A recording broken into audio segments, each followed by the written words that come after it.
नमस्कार दोस्तों, मेरा नाम है शेखर और स्वागत है आप सभी का हमारे यूट्यूब चैनल शिखर स्टडी पॉइंट पर। दोस्तों, इस वीडियो में हम देखने वाले हैं उत्तराखंड के महत्वपूर्ण प्रश्नों को। सभी परीक्षाओं के लिए दोस्तों महत्वपूर्ण है। अगर आप उत्तराखंड पुलिस कांस्टेबल, पटवारी लेखपाल, फॉरेस्ट गार्ड, कनिष्ठ सहायक, बंदी रक्षक, दरोगा, एसआई या किसी भी अन्य एग्जाम की तैयारी कर रहे हैं जिसमें उत्तराखंड पूछी जाती है, तो दोस्तों वीडियो को अंत तक जरूर से देखेगा। तो चलिए दोस्तों वीडियो की शुरुआत करते हैं। इसमें दोस्तों जो प्रश्न लिए गए हैं वो सभी के सभी प्रश्न दोस्तों बीएस नेगी बुक से लिए गए हैं। जबरदस्त दोस्तों प्रश्न हैं, रिवीजन आपको यहाँ पर करना है। तो सबसे पहले दोस्तों हम चलते हैं यहाँ पर केदारनाथ धाम में। पहला प्रश्न है, किस मंदिर को महाभारत के वन पर्व में भृगतुंग कहा गया है? दोस्तों आज आपको उत्तराखंड के चारों धामों के दर्शन, यात्रा, सब कुछ आपकी यहाँ पर पूरी होने वाली है। इसके अलावा दोस्तों जागेश्वर भी आप आएंगे, कटारमल भी आएंगे, सभी जगह दोस्तों कसार देवी भी आप जाएंगे और भी जगह जाएंगे, गंगोलीहाट, पिथौरागढ़, सब जगह दोस्तों अंत तक आपको बने रहना है। बहुत कुछ आपको यहाँ पर सीखने को मिलेगा। रिविजन आपको यहाँ पर करना है। अगर आपने पहले पढ़ा दोस्तों तब आपको रिविजन करना है। बाकी जो नए बच्चे हैं उनके लिए यहाँ पर बहुत कुछ आपको सीखने को मिलेगा। तो पहला प्रश्न है, किस मंदिर को महाभारत के वन पर्व में भृगतुंग कहा गया है? सीधे सीधे दोस्तों एग्जाम में छपेगा ये प्रश्न।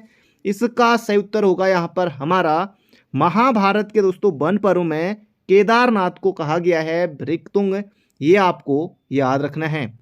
केदारनाथ मंदिर दोस्तों आपको बताया रुद्रप्रयाग जिले में है, मंदाकिनी नदी के तट पर है। तो बढ़ते हैं अगले प्रश्न की तरफ। अगला प्रश्न है यहाँ पर हमारा, निम्न में से सही कथन को छांटिए। भगवान शिव के 12 ज्योतिर्लिंगों में से 11वां ज्योतिर्लिंग केदारनाथ में स्थित है। जी हाँ दोस्तों, ये बिल्कुल सही है। केदारनाथ में भगवान शिव के पिछले भाग की पूजा होती है। जी हाँ दोस्तों, ये भी बात बिल्कुल सही है। अब कई लोग दोस्तों कहते हैं कि जिंदगी में कम से कम एक बार तो चार धाम की यात्रा पर जाना चाहिए। कई फेसबुक में लिखे रहते हैं, इंस्टाग्राम पर। लेकिन दोस्तों ये उनके लिए है जिनके लिए चार धाम दूर है। दोस्तों हमारे उत्तराखंड में ये आपको पता है। मैं तो ये कहता हूँ कि दोस्तों जैसे चार धाम है तो जब तक जिंदा है, जैसे अभी तो फिलहाल नहीं गया हूँ, लेकिन है कि जब तक और भी मंदिर हैं जहाँ भी हम जाते हैं तो जब तक जिंदा है तब तक जाते रहेंगे। ऐसा नहीं कि चार एक बार जरूर जाना चाहिए, एक बार ये करना चाहिए। खैर वो कई लोग करते हैं, खैर अपना अपना दृष्टिकोण है सबका। आगे बढ़ते हैं। केदारनाथ मंदिर का जीर्णोद्धार आदि गुरु शंकराचार्य जी ने कराया था दोस्तों, बिल्कुल सही है। तो इसका सही उत्तर दोस्तों ये हमारे ऑप्शन नंबर डी होगा इसका सही उत्तर। ये सभी के सभी ऑप्शन दोस्तों यहाँ पर सही हैं, ऑप्शन नंबर डी। अगला प्रश्न है, कौन सा मंदिर खर्चाखंड, भरतखंड व केदारनाथ शिखरों के मध्य स्थित है? बद्रीनाथ, केदारनाथ, गंगोत्री या फिर उपयुक्त सभी? तो दोस्तों इसका सही उत्तर हो जाएगा यहाँ पर हमारा केदारनाथ मंदिर खर्चाखंड, भरतखंड व केदारनाथ शिखरों के मध्य स्थित है। तो ये आपको दोस्तों याद रखना है। तो बढ़ते हैं अगले प्रश्न की तरफ। अगला प्रश्न यहाँ पर हमारा, केदारनाथ मंदिर किस नदी के तट पर स्थित है? दोस्तों अभी मैंने आपको बताया था किस नदी के तट पर है। रुद्रप्रयाग में दोस्तों केदारनाथ मंदिर है। तो मंदाकिनी इसका सही उत्तर हो जाएगा हमारा ऑप्शन नंबर ए। अगला प्रश्न है यहाँ पर हमारा, ब्रिटिश काल में केदारनाथ एवं बद्रीनाथ मंदिर अधिनियम किस वर्ष पारित हुआ था? जबरदस्त प्रश्न है दोस्तों, एग्जाम में बन सकता है प्रश्न। ब्रिटिश काल में केदारनाथ एवं बद्रीनाथ अधिनियम किस वर्ष पारित हुआ था? तो दोस्तों इसका सही उत्तर हो जाएगा 1939 में। बिल्कुल आपको मोहजबानी याद रखना है। जबकि दोस्तों केदारनाथ मंदिर समिति का गठन कब हुआ था? 1948 में।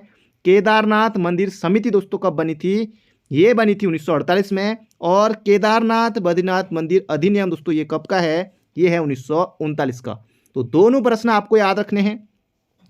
अगला प्रश्न है, मैसूर के जंगम ब्राह्मण जिन्हें रावल कहा जाता है किस मंदिर के पुजारी होते हैं? ये यहाँ पर आपको बताना है। तो दोस्तों इसका सही उत्तर हो जाएगा यहाँ पर हमारा केदारनाथ। मैसूर के जो जंगम ब्राह्मण होते हैं जिन्हें दोस्तों रावल कहा जाता है, ये केदारनाथ धाम के पुजारी होते हैं। बद्रीनाथ, चमोली, गौरी मंदिर दोस्तों ये रुद्रप्रयाग में ही। अगला प्रश्न है, समुद्र तल से केदारनाथ की ऊंचाई कितने मीटर है? दोस्तों ये प्रश्न भी एग्जाम में आ सकता है। तो 35-84 मीटर दोस्तों ये केदारनाथ धाम की ऊंचाई है। तब तक दोस्तों आप लोग जब तक बद्रीनाथ धाम पर हम पहुंचते हैं तब तक दोस्तों आप बद्रीनाथ धाम की ऊंचाई बता दीजिए कमेंट बॉक्स में। तो इसका सही उत्तर दोस्तों 3584 है केदारनाथ धाम की ऊंचाई। और तुंगनाथ दोस्तों रुद्रप्रयाग में 3680 मीटर दोस्तों तुंगनाथ की ऊंचाई है, ये भी आपको याद रखना है। अगला प्रश्न है, भगवान भैरवनाथ किस मंदिर के रक्षक देवता हैं? जबरदस्त प्रश्न है दोस्तों। इसका सही उत्तर हो जाएगा यहाँ पर हमारा केदारनाथ के रक्षक देवता हैं दोस्तों कौन? भैरवनाथ। अगला प्रश्न है, अन्नकूट या भतूज उत्सव किस मंदिर में मनाया जाता है? जबरदस्त प्रश्न दोस्तों आ सकता है एग्जाम में, महत्वपूर्ण है। तो अन्नकूट या भतूज उत्सव दोस्तों मनाया जाता है केदारनाथ में। अभी बद्रीनाथ में कौन सा उत्सव मनाया जाता है अभी प्रश्न आएगा। अगला प्रश्न है यहाँ पर हमारा, अमृत कुंड, हंस कुंड, रैतस कुंड, उदक कुंड किस मंदिर के समीप हैं? दोस्तों ये सभी के सभी कुंड परीक्षावाणी में भी आपको देखने को मिलेंगे। अमृत कुंड, रैतस कुंड, हंस कुंड, उदक कुंड दोस्तों ये आपको मिलेंगे कहाँ? केदारनाथ में। तो इसका सही उत्तर हो जाएगा ऑप्शन नंबर ए। अगला प्रश्न है दोस्तों यहाँ पर हमारा जबरदस्त प्रश्न है, निम्न में से गलत कथन का चयन कीजिए। तो कर लेते हैं।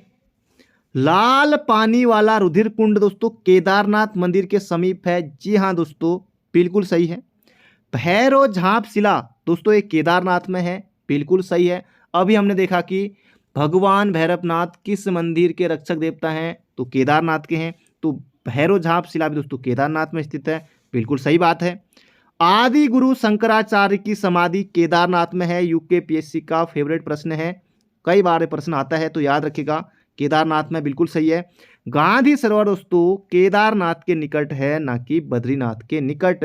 तो इसका सही उत्तर हो जाएगा हमारा option number D, D for Delhi इसका सही उत्तर हो जाएगा। अगला प्रश्न है, किस मंदिर निर्माण में कत्यूरी शैली एवं भूरे रंग के पत्थरों का प्रयोग हुआ है? ये यहाँ पर आपको बताना है। तो दोस्तों इसका सही उत्तर हो जाएगा केदारनाथ में। ऑप्शन नंबर ए हो जाएगा इसका सही उत्तर। किस मंदिर में निर्माण में कत्यूरी शैली एवं भूरे रंग के पत्थरों का प्रयोग हुआ है? ये है केदारनाथ। अगला प्रश्न है, फलाहारी बाबा की समाधि स्थल निम्न में से कहाँ है? फलाहारी बाबा दोस्तों ये फलाहारी बाबा कहाँ है समाधि इनकी? ये है केदारनाथ में, बोले तो ऑप्शन नंबर सी। अगला प्रश्न है दोस्तों, जबरदस्त प्रश्न है, एग्जाम में बनने की प्रबल संभावना है। शरद ऋतु में भगवान केदारनाथ का निवास स्थल निम्न में से है। जबरदस्त प्रश्न दोस्तों एग्जाम में बनेगा। शरद ऋतु में भगवान केदारनाथ की पूजा दोस्तों ऊखी मठ में होती है। ऊखी मठ ऑप्शन नंबर ए हो जाएगा इसका सही उत्तर। ऊखी मठ के ओमकारेश्वर मंदिर में, ऊखी मठ के ओमकारेश्वर मंदिर में दोस्तों, ओमकारेश्वर महादेव मंदिर में होती है। मोहजबानी आपको याद रखना है। अगला प्रश्न है, ओमकारेश्वर मंदिर किस जनपद में है? दोस्तों ये ऊखी मठ में है। सॉरी, जनपद दोस्तों आएगा रुद्रप्रयाग, और रुद्रप्रयाग के अंतर्गत दोस्तों ऊखी मठ तहसील के अंतर्गत। अभी मैंने आपको बताया कि जो शीतकाल में भगवान केदारनाथ की पूजा होती है वो ऊखी मठ के ओमकारेश्वर मंदिर में होती है, ये आपको याद रखना है। अगला प्रश्न है, जबरदस्त प्रश्न है, निम्न में से किस वर्ष केदारनाथ मंदिर में जल प्रलय हुआ था? दोस्तों इसको कौन भूल सकता है? इसका सही उत्तर हो जाएगा दोस्तों ऑप्शन नंबर ए हमारा 16-17 जून 2013 में। तो ये आपको बिल्कुल याद रखना है, एग्जाम में दोस्तों प्रश्न बनेगा।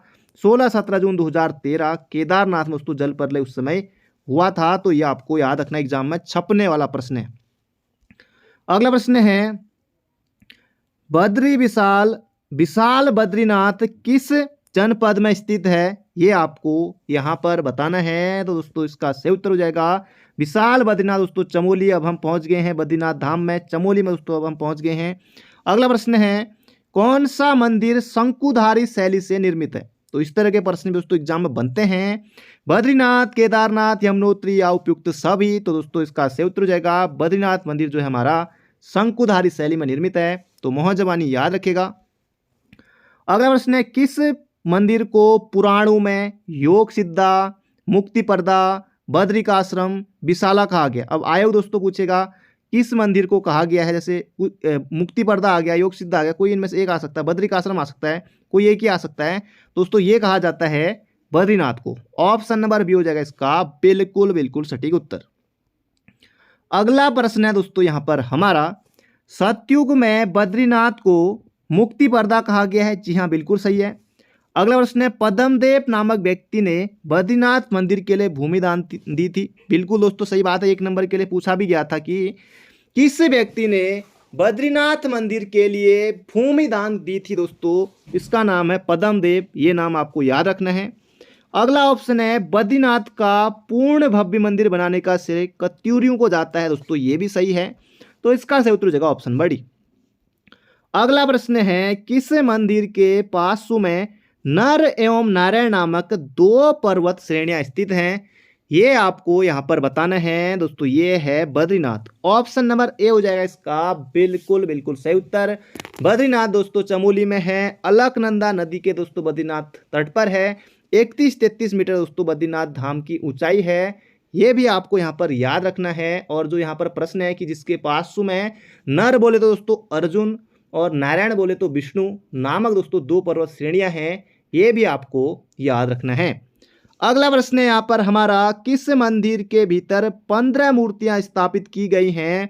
जबरदस्त प्रश्न है दोस्तों। किस मंदिर के भीतर 15 मूर्तियां स्थापित की गई हैं? यह है दोस्तों केदारनाथ नहीं है, बद्रीनाथ इसका सही उत्तर होगा ऑप्शन नंबर सी। अगला प्रश्न है दोस्तों यहाँ पर हमारा, चरण पादुका नामक स्थल किस मंदिर के समीप स्थित है? जल्दी से आपको यहाँ पर बताना है। तो दोस्तों इसका सही उत्तर हो जाएगा बद्रीनाथ। ऑप्शन नंबर ए हो जाएगा इसका सही उत्तर। दोस्तों एक एग्जाम हुआ था कुछ समय पहले, तो उसमें एक प्रश्न आया था कि बद्रीनाथ मंदिर के कितने भाग हैं। तो ये दोस्तों प्रश्न पूछा गया था। तो उसमें 3 भी ऑप्शन था, 4 भी ऑप्शन में था। दोस्तों जो ऑप्शन होगा उसी के अनुसार आपको लगाना है। वैसे दोस्तों बद्रीनाथ जो मंदिर है दोस्तों उसके 3 भाग आपको देखने को मिलेंगे। एक तो हो गया गर्भगृह और फिर मंडप, फिर सिंहद्वार। 3 भाग दोस्तों आपको देखने को मिलेंगे। बाकी और बुक में दोस्तों कहीं 4 भाग भी देखने को मिलता है। तो ऑप्शन के अनुसार आपको जाना है। अगला प्रश्न है, गरुड़ स्कंद एवं राम गुफा किस मंदिर के समीप है? जबरदस्त प्रश्न है दोस्तों। गरुड़ स्कंद एवं राम गुफा ये हो जाएगा बद्रीनाथ। Option number C. अगला प्रश्न है, बद्रीनाथ के पास माड़ा गांव में कौन सी गुफाएं? गणेश गुफा बिल्कुल, व्यास गुफा बिल्कुल, मुचकुंद गुफा बिल्कुल। दोस्तों ये सभी गुफाएं आपको देखने को मिलेंगी बद्रीनाथ के पास माड़ा गांव में। तो इसका सही उत्तर हो जाएगा ऑप्शन नंबर डी। तो बढ़ते हैं दोस्तों अगले प्रश्न की तरफ। और माड़ा गांव दोस्तों हमारे गांव में भी है। माड़ा एक माड़ा गांव हमारे यहाँ भी है, सेम नाम है बिल्कुल माड़ा है।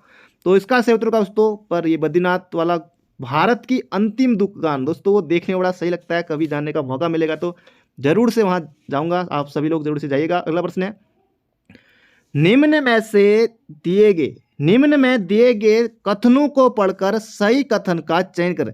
दोस्तों यहां पर आपको 5 कुंड याद होने वाले हैं, पंचशिलाएं आपको याद होने वाली है, पंचधाराएं आपको यहाँ पर याद होने वाली हैं। तो अंत तक दोस्तों आपको बने रहना है।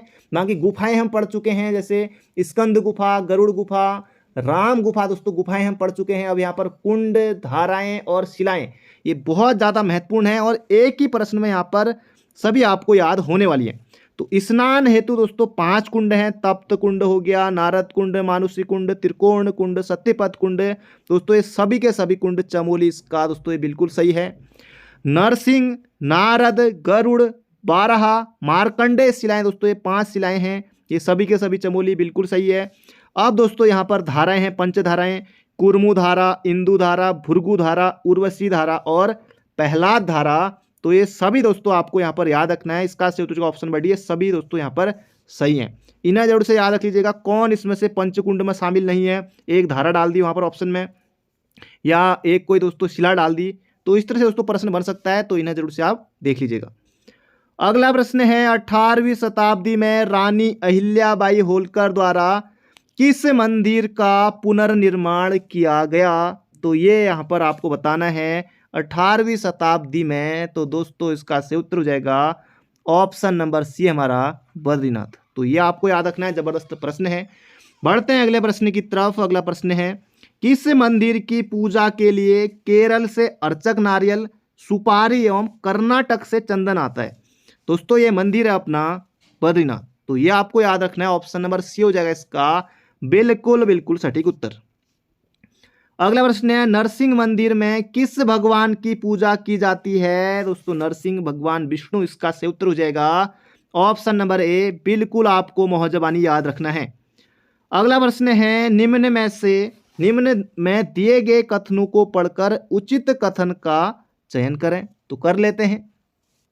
बद्रीनाथ आरती के लेखक धन सिंह बर्तवाल हैं दोस्तों, बिल्कुल हैं। समुद्र तल से बद्रीनाथ धाम की ऊंचाई 31-33 मीटर है। जी हाँ दोस्तों, बिल्कुल सही है। कड़ाई उत्सव बद्रीनाथ धाम में मनाया जाता है। बिल्कुल दोस्तों, जैसे अभी हमने देखा था ना कि अन्नकूट या भत्तूज उत्सव कहाँ मनाया जाता है, तो केदारनाथ में मनाया जाता है। तो कढ़ाई उत्सव दोस्तों ये मनाया जाता है बद्रीनाथ धाम में। ये भी हमारा सही है। तो इसका सही उत्तर हो जाएगा ऑप्शन नंबर डी।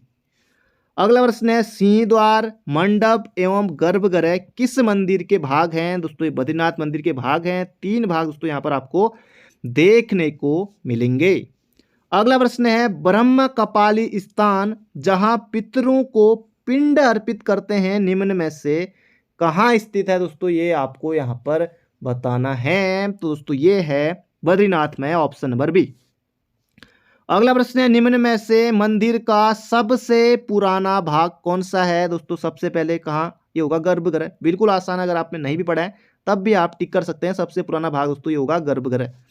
अगला प्रश्न है, राज्य में सर्वाधिक तीर्थयात्री किस धाम में आते हैं? दोस्तों ये आते हैं बद्रीनाथ धाम में।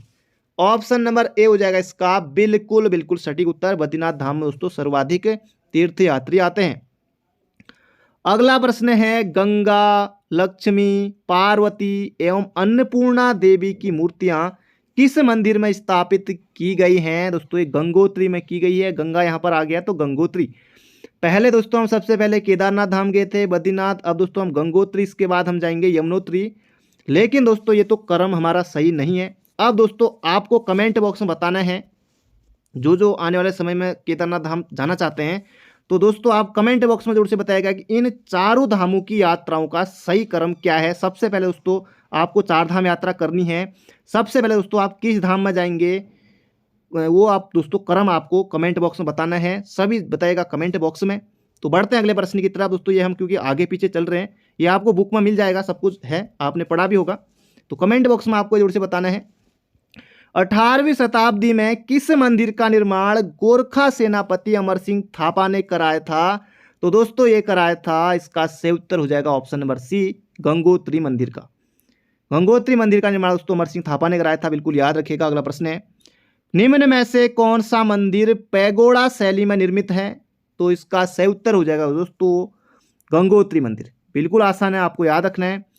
अगला प्रश्न है, गंगोत्री मां का मंदिर समुद्र तल से कितने मीटर की ऊंचाई पर है? तो 35-84 दोस्तों किसकी है? अभी हमने देखा था केदारनाथ की है। 31-33 दोस्तों किसकी ऊंचाई है? बद्रीनाथ की है। इसका सही उत्तर दोस्तों गंगोत्री की ऊंचाई है 3048 मीटर, बोले तो ऑप्शन नंबर सी। अगला प्रश्न है, शीत ऋतु में मां गंगा की पूजा निम्न में से किस स्थान पर की जाती है? एक ही प्रश्न में दोस्तों सब कुछ आपको याद रखना है। देखिए केदारनाथ की पूजा होती है ओमकारेश्वर मंदिर में, नरसिंह मंदिर में दोस्तों होती है बद्रीनाथ की पूजा, ये आपको याद रखना है। इसका सही उत्तर दोस्तों शीत ऋतु में मां गंगा की पूजा होती है मुखुआ गांव में। खरसाली में दोस्तों होती है यमुनोत्री की, खरसाली में होती है यमुनोत्री की। अभी प्रश्न आएगा तो ये सभी आपको याद रख लेने हैं, एग्जाम में आपको कतई गलती भूल कर भी नहीं करनी है। अगला प्रश्न है दोस्तों, भागीरथी नदी एवं केदार गंगा नदी का संगम निम्न में से किस स्थान पर होता है? दोस्तों ये होता है गंगोत्री में। बिल्कुल आपको याद रखना है, भागीरथी नदी एवं केदार गंगा नदी का संगम होता है गंगोत्री में। बिल्कुल आसान है। अगला प्रश्न है, गंगोत्री मंदिर निर्माण में सफेद ग्रेनाइट का प्रयोग हुआ है। जी हाँ दोस्तों, बिल्कुल सही बात है, हुआ है। मां गंगा के आंगन को पट्टांगण कहा जाता है, यह भी बिल्कुल सही है। गंगोत्री के समीप भगीरथ शिला है दोस्तों, भगीरथ ने यहाँ तपस्या की थी तो भगीरथ शिला है। जी हाँ बिल्कुल सही बात है। तो ऑप्शन नंबर डी हो जाएगा इसका बिल्कुल सही उत्तर। अगला प्रश्न है दोस्तों, अब हम पहुंच गए हैं चौथे धाम, मतलब क्रम आपको बताना है कि सही क्रम क्या होगा। अब हम पहुंच गए दोस्तों यमुनोत्री में। यमुनोत्री मंदिर किस जनपद में स्थित है? तो इसका सही उत्तर होगा दोस्तों उत्तर काशी में है। अगला प्रश्न है यहाँ पर हमारा, यमुनोत्री धाम में सर्वप्रथम 1850 ईस्वी, दोस्तों 1850, 1815 से लेकर 1859 तक दोस्तों राजा कौन थे? सुदर्शन शाह। तो इस तरह से आप लगा सकते हैं आसानी से उत्तर इसका टिक। तो यमुनोत्री धाम में सर्वप्रथम 1850 ईस्वी में लकड़ी से बना मंदिर किसके द्वारा बनाया गया? दोस्तों ये बनाया गया था सुदर्शन शाह के द्वारा। बोले तो ऑप्शन नंबर ए होगा इसका बिल्कुल बिल्कुल सटीक उत्तर। अगला प्रश्न है, यमुनोत्री मंदिर में काले पत्थर की यमुना की मूर्ति किसके द्वारा लगवाई गई? दोस्तों ये लगवाई गई थी भवानी शाह के द्वारा। बिल्कुल आपको मोहजबानी याद रखना है, छपने वाला प्रश्न है। अगला प्रश्न है, निम्न में से किस देवता का शीतकालीन आवास खरसाली गांव में है? अभी मैंने आपको बताया था यमुनोत्री, इसका सही उत्तर होगा दोस्तों ऑप्शन नंबर डी। अगला प्रश्न है यहाँ पर हमारा जबरदस्त प्रश्न दोस्तों एग्जाम में देखने को मिल सकता है। आधुनिक यमुनोत्री मंदिर का निर्माण किसने किया था? जबरदस्त प्रश्न है, एग्जाम में बन सकता है प्रश्न। तो इसका सही उत्तर हो जाएगा दोस्तों सुदर्शन शाह नहीं करना है, प्रताप शाह इसका सही उत्तर हो जाएगा ऑप्शन नंबर बी। अगला प्रश्न है, समुद्र तल से यमुनोत्री मंदिर की ऊंचाई कितनी है? 3584, केदारनाथ, गंगोत्री 3048, बद्रीनाथ की दोस्तों कितनी थी 3133 मीटर है, और यमुनोत्री दोस्तों 3235 मीटर, इसका सही उत्तर हो जाएगा ऑप्शन नंबर सी। तो सब कुछ दोस्तों यहाँ पर आपको रिवीजन करना है, एक बार दोस्तों याद ना हो तो दोबारा वीडियो को देख लीजिएगा। अगला प्रश्न है, किस कुंड की तुलना यूरोपीय यात्री न्यूजीलैंड के गैसर तप्त कुंड से करते हैं? उदक कुंड केदारनाथ में, सूर्य कुंड यमुनोत्री में, रेतस कुंड दोस्तों ये हमारा ये केदारनाथ में ही है। तो इसका सही उत्तर होगा दोस्तों सूर्य कुंड से करते हैं, ये आपको याद रखना है ऑप्शन नंबर ए। अगला प्रश्न है, निम्न में से किस कुंड में स्वयं पके हुए चावल के दाने भक्त लोग प्रसाद के रूप में ग्रहण करते हैं? अब दोस्तों जो गर्म कुंड होगा दोस्तों, गर्म यानी कि सूर्य, मतलब सूर्य में दोस्तों तो आपको पता है कि अग्नि होती है, तो ये हो जाएगा सूर्य कुंड। ऐसे भी आप टिक कर सकते हैं, क्योंकि अगर आपने नहीं पढ़ा है, इस तरह से एग्जाम में आता है, थोड़ा दोस्तों आप दिमाग लगाएंगे, लॉजिक लगाएंगे तो आसानी से आप सूर्य कुंड टिक कर सकते हैं अगर आपने नहीं भी पढ़ा है तो। बाकी नारद कुंड, त्रिकोण कुंड, मानुषी कुंड दोस्तों ये आपको कहाँ देखने को मिलेंगे? ये मिलेंगे दोस्तों आपको कहाँ? चमोली में। अगला प्रश्न है, निम्न में से किस देवी को यम की बहन एवं सूर्यपुत्री कहा जाता है? यमुना। यमुना को दोस्तों कालिंदी भी कहा जाता है, ये आपको याद रखना है, पर्यायवाची वहां पर बनेगा हिंदी में, तो याद रखिएगा। सूर्य कुंड का तापमान कितने डिग्री फ़ारेनहाइट होता है? यहां पर आपको बताना है, तो यह हो जाएगा 195। अगला प्रश्न है यहां पर हमारा, सूर्य कुंड से निकलने वाली ध्वनि को क्या कहा जाता है? विशिष्ट ध्वनि, ओम ध्वनि या जागर ध्वनि? तो दोस्तों इसका सही उत्तर हो जाएगा सूर्य कुंड से निकलने वाली ध्वनि को कहते हैं ओम ध्वनि। बोले तो ऑप्शन नंबर बी। अगला प्रश्न है, बंदरपूछ पर्वत का प्राचीन नाम क्या है? दोस्तों ये है कालिंदी पर्वत, ऑप्शन नंबर ए हो जाएगा इसका सही उत्तर। बंदरपूछ पर्वत का दोस्तों प्राचीन नाम क्या है? कालिंदी पर्वत है, तो बिल्कुल मोहजबानी याद रखेगा। बढ़ते हैं अगले प्रश्न की तरफ। अगला प्रश्न है, यमुनोत्री नदी का उद्गम यमुनोत्री दोस्तों यहाँ पर थोड़ा ही गलत लिखा है हुआ, यमुना नदी का उद्गम दोस्तों किस गले शिखर से होता है? दोस्तों ये हो जाएगा बंदरपूछ, ऑप्शन नंबर ए हो जाएगा इसका बिल्कुल सही उत्तर, ऑप्शन नंबर ए। अगला प्रश्न है, यमुनोत्री मंदिर का अंतिम मोटर अड्डा कौन सा है? ब्रह्मचट्टी, हनुमान चट्टी या ये दोनों? तो यमुनोत्री मंदिर का दोस्तों अंतिम मोटर अड्डा कौन सा है? हनुमान चट्टी है, ऑप्शन नंबर बी हो जाएगा इसका बिल्कुल बिल्कुल सटीक उत्तर। अगला प्रश्न है, निम्न में से बीफ गांव किसका प्राचीन नाम है? लक्ष्मण चट्टी, हनुमान चट्टी, जानकी चट्टी या इनमें से कोई नहीं? दोस्तों ये है जानकी चट्टी का, ऑप्शन नंबर ए होगा इसका सटीक उत्तर। अगला प्रश्न है, निम्न में से किस स्थान में 124 छोटे बड़े मंदिरों का समूह है? दोस्तों जब मैं आपको दिखाया था पिछली बार, जब मैं जागेश्वर गया था, जो मैंने ब्लॉग बनाया था दोस्तों, वहां पर आपको जो बोर्ड पर लिखा हुआ था कि 125 दोस्तों छोटे बड़े मंदिर है, लेकिन परीक्षावाणी में भी आपको यही मिलेगा, बाकी यहाँ पर भी यही लिखा हुआ है, लेकिन दोस्तों वहाँ साफ साफ लिखा हुआ कि 125 मंदिर हैं। तो ऑप्शन के अनुसार आपको करना, खैर ये तो एग्जाम में नहीं आना चाहिए कि कितने मंदिर हैं, तो वैसे दोस्तों और भी बहुत सारे मंदिर होंगे। तो ये दोस्तों जागेश्वर में है, 125 छोटे बड़े मंदिरों का समूह है, ये आपको याद रखना है, ऑप्शन नंबर डी। अगला प्रश्न है, जागेश्वर धाम किस शैली में निर्मित है? तो जागेश्वर धाम दोस्तों किस शैली में निर्मित है? केदारनाथ शैली में है, ऑप्शन नंबर सी हो जाएगा इसका बिल्कुल सही उत्तर। अगला प्रश्न है, अब दोस्तों एक बार मैंने जैसे ये भी बताया था कि जैसे अभी 125 मैंने बताया कि ये जागेश्वर में है, और इसी तरह दोस्तों हुक्का क्लब आप सबने पढ़ा 1906। लेकिन दोस्तों जब मैं वहाँ गया तो हुक्का क्लब दोस्तों 1907 में बना है। अब ऐसे मैंने मतलब मैंने यही सेम दोस्तों जो मैं अभी यहाँ पर बता रहा हूँ, ये कुछ दिनों पहले भी एक वीडियो बनाई थी, उसमें भी बोला था।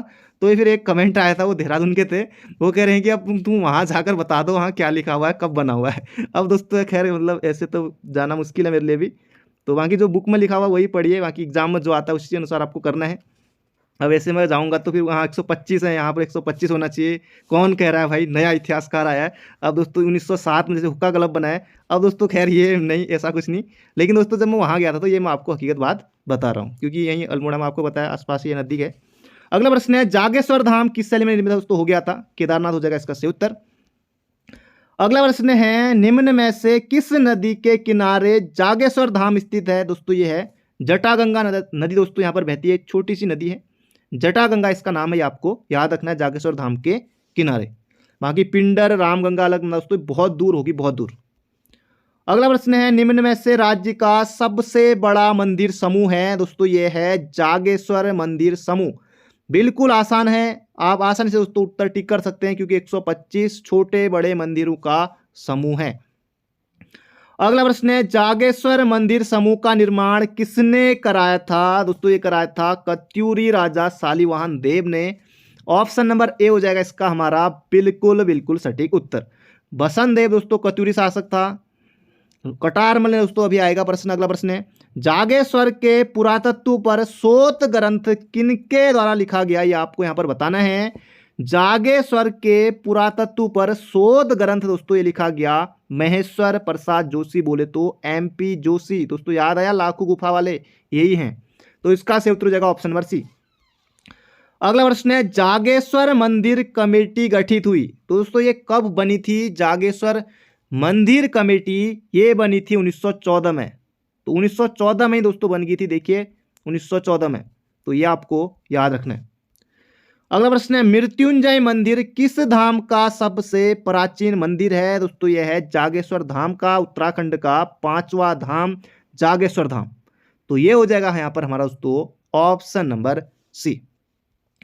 अगला प्रश्न है, जागेश्वर धाम का सबसे विशाल मंदिर मृत्युंजय मंदिर, दिंदेश्वारा या लकुलिश? तो दोस्तों इसका सही उत्तर हो जाएगा दिंदेश्वारा, ऑप्शन नंबर ए। अगला प्रश्न है, किस मंदिर के द्वार पर नंदी एवं स्कंदी की मूर्ति स्थित है? ये आपको यहां पर बताना है, तो दोस्तों इसका सही उत्तर हो जाएगा जागेश्वर।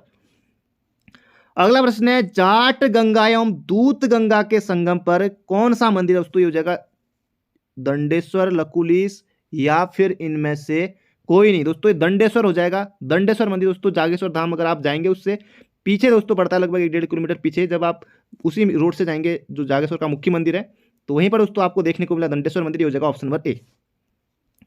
अगला है, नवदुर्गा, कुबेर, पंचकेदार, लक्ष्मी, जागनाथ, पुष्टि देवी मंदिर कहाँ स्थित है? दोस्तों ये हो जाएगा जागेश्वर में, ऑप्शन नंबर ए।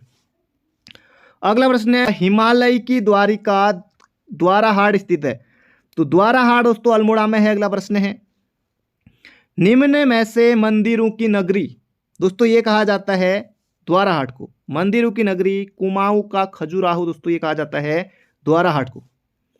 अगला प्रश्न है, निम्न में से दिए गए कथनों को पढ़कर असंगत कथन का चयन कीजिए, तो कर लेते हैं यहाँ पर। द्वाराहाट मंदिर समूह का सबसे बड़ा देवालय गुजरदेव मंदिर है। जी हाँ दोस्तों बिल्कुल सही है। द्वाराहाट में 3 वर्ग के मंदिर हैं। जी हाँ दोस्तों बिल्कुल सही है। द्वाराहाट मंदिर समूह कत्यूरी राजाओं के कला का प्रेम का प्रतीक है। जी हाँ दोस्तों बिल्कुल सही है। द्वाराहाट मंदिर समूह दोस्तों अल्मोड़ा में है, बागेश्वर में नहीं। बागेश्वर में बागनाथ मंदिर है, ये आपको याद रखना है। तो द्वाराहाट दोस्तों अल्मोड़ा हो जाएगा इसका सही उत्तर, ऑप्शन नंबर डी।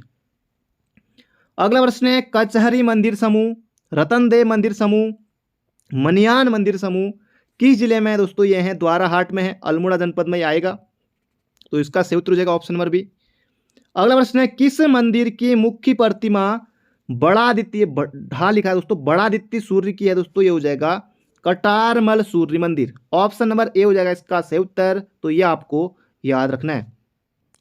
अगला प्रश्न है, किस मंदिर की दीवारों पर अपठित 3 पंक्तियों वाला शिलालेख है? दोस्तों ये भी आपको देखने को मिलेगा कटारमल मंदिर में, कोसी नदी का तट पर है, अल्मोड़ा से दोस्तों काफ़ी नज़दीक है, लगभग 8 किलोमीटर की दूरी पर है। तो ये आपको याद रखना है। जब दोस्तों आप पटवारी में अल्मोड़ा में ट्रेनिंग कर रहे होंगे तो वहाँ से दोस्तों लगभग आपका 5 किलोमीटर पड़ेगा लगभग, तो जरूर से आप यहाँ भी कभी छुट्टी के दिन जा सकते हैं। अगला प्रश्न है, शकों की पुष्टि करने वाला कटारमल सूर्य मंदिर किस शैली में है? तो दोस्तों ये हो जाएगा उत्तराखंड शैली में है, तो मुगल शैली करेंगे नहीं, तो ये हो जाएगा दोस्तों यहाँ पर हमारा उत्तराखंड शैली में है। अगला प्रश्न है, कटारमल सूर्य मंदिर निम्न में से किनके द्वारा बनवाया गया? दोस्तों राजा कटारमल ने बनाया था। ऑप्शन नंबर ए हो जाएगा इसका हमारा बिल्कुल बिल्कुल सटीक उत्तर। अगला प्रश्न है, खेती खान सूर्य मंदिर किस जनपद में है? दोस्तों ये चंपावत में है खेती खान। अगला प्रश्न है, मण का सूर्य मंदिर स्थित है? तो दोस्तों यह है डीडी हाट पिथौरागढ़ में है मण का सूर्य मंदिर। तो बढ़ते हैं अगले प्रश्न की तरफ। अगला प्रश्न है, कुलसारी सूर्य मंदिर, दोस्तों ये चमोली में, बिल्कुल आपको याद रखना है कुलसारी सूर्य मंदिर दोस्तों ये है चमोली में। अगला प्रश्न है, उत्तरकाशी जनपद में कौन सा मंदिर है? दोस्तों मजियाली का सूर्य मंदिर दोस्तों ये है कहाँ? उत्तरकाशी में। घोड़ाखाल में दोस्तों गोलजू का मंदिर है, घोड़ाखाल दोस्तों पड़ता है नैनीताल जनपद में, ये आपको याद रखना है। तो इसका सही उत्तर हो जाएगा मजियाली सूर्य मंदिर उत्तरकाशी में। अगला प्रश्न है, लुलेरा व गुलेरा घाटी में स्थित मंदिर है? तो दोस्तों ये हो जाएगा पलेठी का सूर्य मंदिर, हिंडोला खाल टिहरी गढ़वाल में है, लुलेरा व गुलेरा घाटी में दोस्तों ये पड़ता है।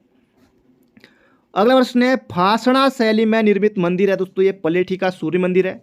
अगला प्रश्न है, पलेठी सूर्य मंदिर किस जनपद में? दोस्तों टिहरी में है, बिल्कुल आसान है। किस मंदिर का प्रवेश द्वार टी आकार का बना हुआ है? दोस्तों इनमें से तो कोई नहीं है, ऑप्शन नंबर डी। अगर आपको पता हो तो किस मंदिर का है तो कमेंट बॉक्स में आप जरूर से लिख दीजिएगा।